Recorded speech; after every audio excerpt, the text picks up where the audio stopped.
and welcome to a new edition of our program, Peace Be Upon You. And in this edition of our program, we will continue our discussion about the relationship between international humanitarian law and Islamic teachings and Islamic jurisprudence. And today we are delighted to be joined by our dear guest, Dr. Hossam Deen, Alaam, lecturer of international humanitarian law. Good afternoon, sir.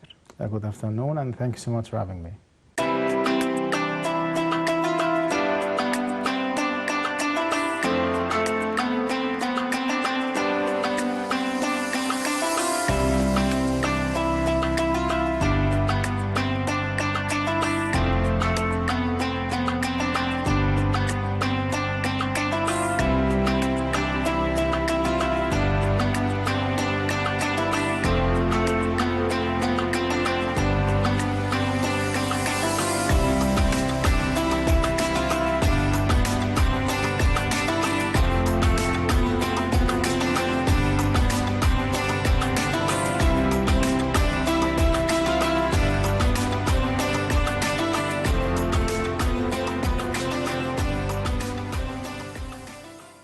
Where did the international humanitarian law originate? Yeah, this is definitely a very important question, and we have highlighted and we can delve more into the origins or the roots, if you like, of international humanitarian law. War is a phenomenon that can be traced to the dawn of history. There has always been this state of conflict that can lead into carrying arms or two parties resorting to violence in order to reach a settlement or to find out a resolution from their perceived positions to the conflict that is going on with regards to their interests. So this is why deep in the conscious of every society and every civilization, there has been this perceived and constant need in order to come to a realization, or if you like, a customary understanding and still a standing understanding and realization and recognition that there are body of rules and principles that need to be observed and respected whenever there is a state of war. Because clearly when such realization is not there, is absent, is lacking, the humanitarian suffering and the human cost is so much inconsiderable. So this is why always the wise in all societies and across the generations, there has always been this need to make it very obvious and very deeply embedded in the back of the mind of every society, of every social phenomenon, of every civilization, that even during times of war and out of concern for the humanitarian considerations, there needs to be this careful balance between the taking into consideration the humanitarian concerns that need to be kept and maintained, as well as the military necessity of states or these sovereign entities across the centuries. And this is why, especially following World War I and World War II, in our time and the era, there has emerged the need for coming into a customary understanding, and even I would say the need for a universal declaration of such body of rules that are meant to be applicable and observed during the times of war. And this is why we have, as I mentioned earlier, the 4 Geneva Conventions of 1994 and the subsequent or the additional protocols of 19 77 and house it. Each convention is very specific when it comes, for instance, the first one of the fighters who are no longer fighting on land, and then we have the second dealing particularly with shipwrecked prisoners, and then the third dealing with prisoners of war, and then the fourth dealing with essentially the protection of civilians. And we will look more into these various Geneva Conventions and the subsequent protocols, and also we will also be looking into each one of these rules and principles from an Islamic perspective, and how is it, as a matter of fact, the Islamic jurisprudence is a forerunner in this regard, and is, as a matter of fact, a torchbearer when it comes to minimizing the human suffering and ensuring, and this is why I do think that this is also related to peace building, because no conflict lasts forever or for eternity. So the very fact that there are these set of rules and regulations that will be observed by both parties in order to minimize the suffering of human beings on both sides ensures that there is this necessary commonality of understanding, this necessary commonality and background of maintaining this part of human dignity of all parties. And this is why when the conflict de-escalates and the war or the fighting comes to an end, the fact that the rules of international humanitarian law was, I mean, these rules, all of them were observed, this constitute a stepping stone for any meaningful peace-building process in the wake of the conflict or in the wake of the war.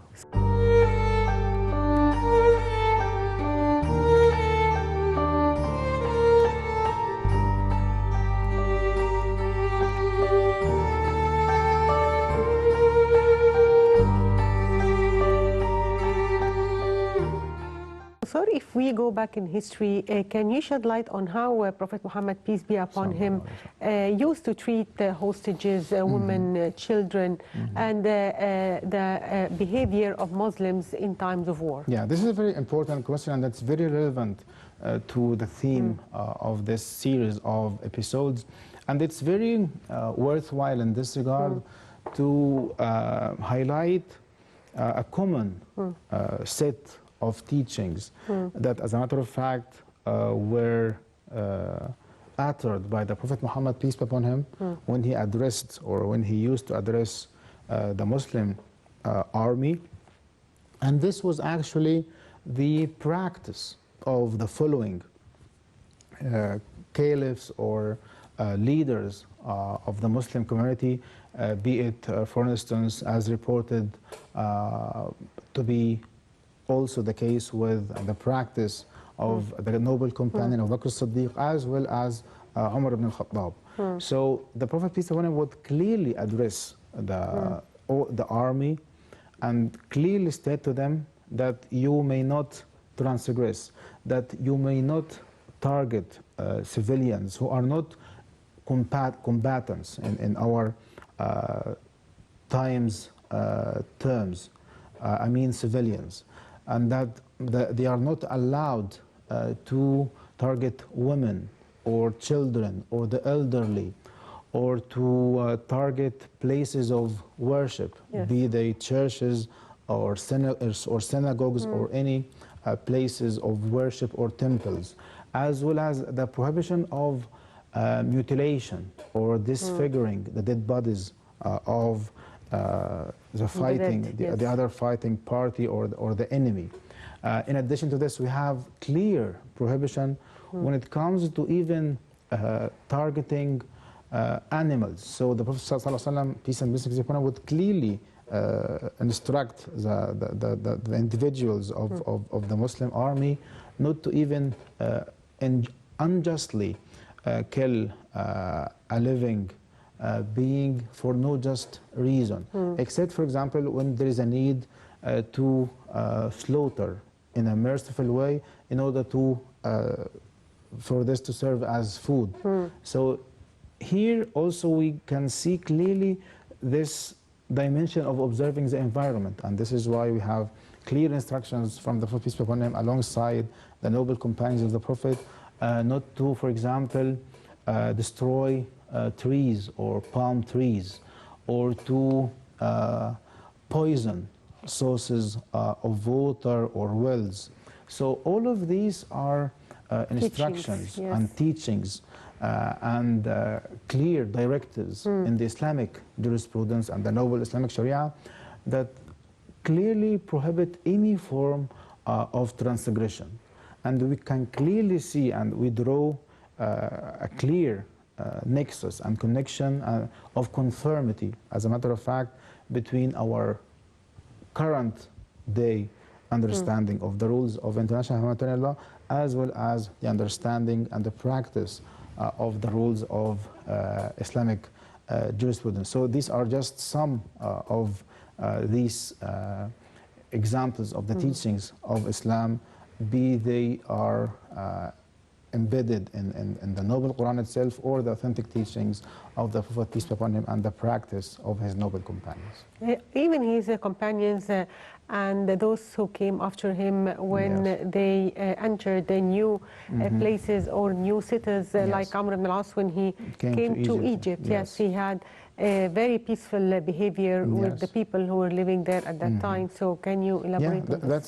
That's a very important and outstanding example of the understanding of the early Muslims, and I mean particularly the noble companions of the Prophet peace be upon him himself, of these clear instructions of the noble Islamic Sharia, of observing the dignity and the humanity and the honor of all human beings. And the books of history tell us, as a matter of fact, how is it the Roman Empire back then was actually occupying the land of Egypt, and they were, as a matter of fact, persecuting the Christians of Egypt to the point that the head of the Christian community in Egypt, as a matter of fact, he had to flee into the desert out of seeking a resort or a safe haven from the persecution that the Egyptians were going through and facing under the Roman occupation. And how is it when the companions came along with the noble companion Amr ibn al-As to Egypt, how is it the safety of the places of worship, the civilians, particularly women and children and the early, it was ensured, safeguarded, and guaranteed. And how is it there was no form of any form of armed confrontation except with or against the soldiers of the occupying Roman Empire back then. Dear viewers, a short break and we'll be back, so stay tuned. ولقد كرمنا بني آدم وحملناهم في البر والبحر ورزقناهم من الطيبات وفضلناهم على كثير ممن خلقنا تفضيلا. In the name of Allah, the most merciful, the most compassionate. And we have certainly honored the children of Adam and carried them on the land and sea, and provided for them of the good things, and preferred them over much of what we have created, with preference. Some of these signs of Allah's honor to man, respecting human intellect, this is practiced with the aim of urging the human beings to put their intellect to use to benefit from the universe. The Holy Quran abounds with hundreds of verses that speak about the mind, its functions, and the correct methods for it to draw inferences and to be free from the illusions and uncertainties. Islam stresses the need to refine the mind, enlarge its horizons, and increase its brilliance with the types of sciences and experiences. The mental ages of people may diminish or increase according to the benefit they get from experience and learning. In reality, nations may achieve progress or get retardation by their respective amount of science and their ability to turn it into a fruitful civilization. The right mind is the one that is capable of understanding the signs of Allah in the universe as well as in His verses. Assalamualaikum waalaikumsalam. Welcome back, dear viewers, and we are still watching our program Peace Be Upon You, and we are still hosting our dear guest, Dr. Hossam Deen Alaam, and we are talking about relation between international humanitarian law and Islamic jurisprudence. So, sir, can you go on in your explanation? Yes, thank you so much again for having me. Always a pleasure being with you here. And yeah, this is definitely a very important theme to cover, especially in light of many development that our international global human family is witnessing because of these conflicts taking place. So this is why it's very important. I do think that it's very important to highlight this nexus or this relationship, if you like, between the rules of international humanitarian law or IHL, as well as the rules and the principles and the maxims of Islamic jurisprudence. Also, sir, there is no doubt that the Constitution of Medina that our Prophet, peace be upon him, concluded after settling in Medina is considered the most important document for coexistence in human history. It's stated the rights and duties based on national and humanitarian basis, as it stated that the Jews are a community like Muslims in Medina. So how did the Prophet, peace be upon him, set these rules and principles of peaceful coexistence among the people of Medina at that time? Yeah, this is a very important question, and actually it broadens the scope of our analysis of Islamic jurisprudence and its nexus with international humanitarian law, because it's important and it's vital and fruitful in this regard to understand the bigger picture when it comes to the philosophy of Islam, or the perspective or the standpoint of Islam when it comes to respecting each and every human being, and how is it Islam has always and is always, as a matter of fact, eager to minimize any form of armed confrontation between or among the people. So this is why, and it is worthwhile here to mention in this regard, how is it we have a very outstanding model of peaceful coexistence, that's very obvious in the era of the Prophet's life in Medina, following the immigration of the Prophet, peace be upon him, along with many of the companions from Mecca to Medina. How is it? It was a diverse society, and it was a pluralistic community.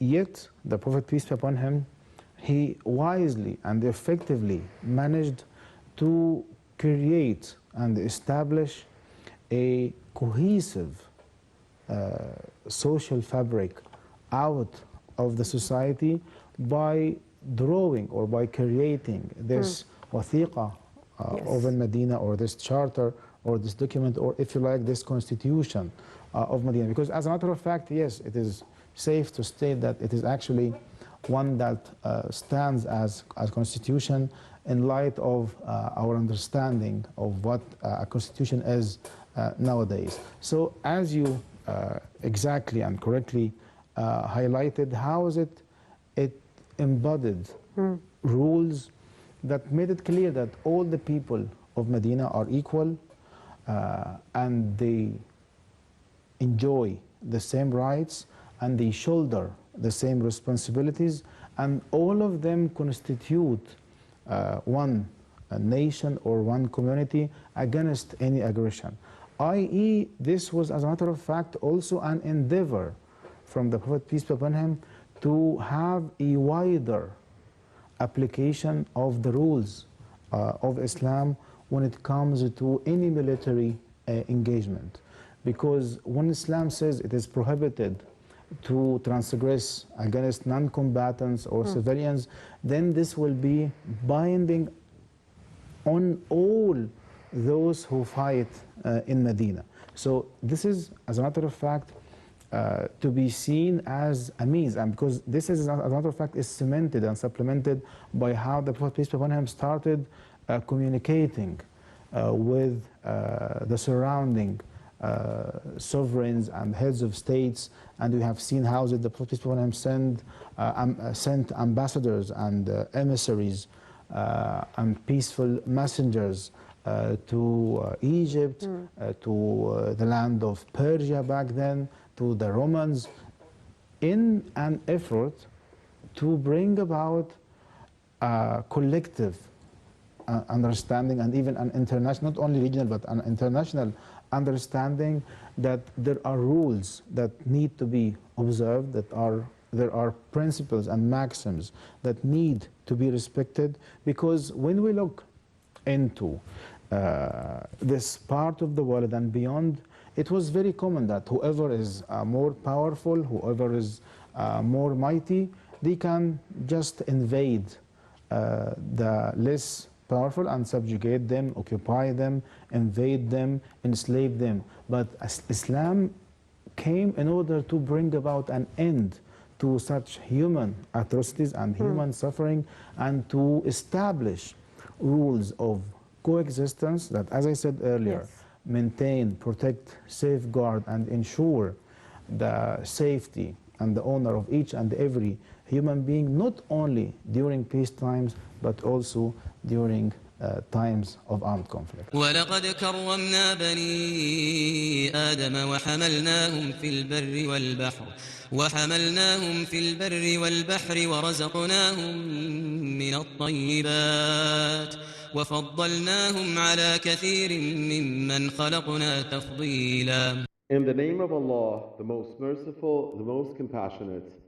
And we have certainly honored the children of Adam and carried them on the land and sea, and provided for them of the good things, and preferred them over much of what we have created, with preference. Sir, we can say that the Prophet Muhammad, peace be upon him, was a pioneer in setting international humanitarian law at that time, and he put the foundation for these laws, as we can see that they were applied many years before by Prophet Muhammad, peace be upon him.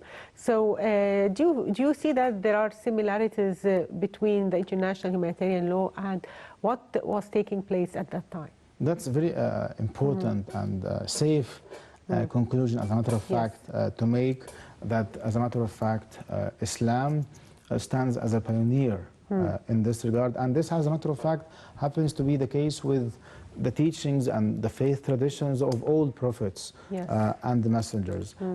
This dire need in order not to transgress against those who do not or who are no longer taking part in the fighting process itself is there in all of these faith traditions, as well as the importance of drawing a distinction between a military target and a civilian target, and that a civilian target has to be saved and spared at all costs. And how is it? For instance, it's a common theme among all faith traditions that it is not allowed, for instance, to target places of worship, be they churches or synagogues or any temples or similar places of worship, is also always there in all the major faith traditions. Another important dimension is the dimension of the environment. How is it taking care and observing the rights of the environment in order to make sure that there will be no form of pollution in the environment where the conflict took place, or where the conflict was witnessed, is very important on all of these faith traditions as well. And I do think that in the contemporary terms of our time and the understanding that we nowadays have, they actually constitute very powerful and relevant teachings when it comes to the protection of the environment and making sure that the conflict will not have any or bear any harmful ramifications or repercussions or effects as a result of this conflict or this combative operation between any parties involved. Finally, I'd like to thank you, our dear guest, Dr. Hossam Deen, Alaam Lecturer of International Humanitarian Law. Thank you, sir, for being with us today. Thank you so much for having me, and it's always a pleasure. And by that, dear viewers, we come to the end of today's edition of our program, Peace Be Upon You. Thank you for watching.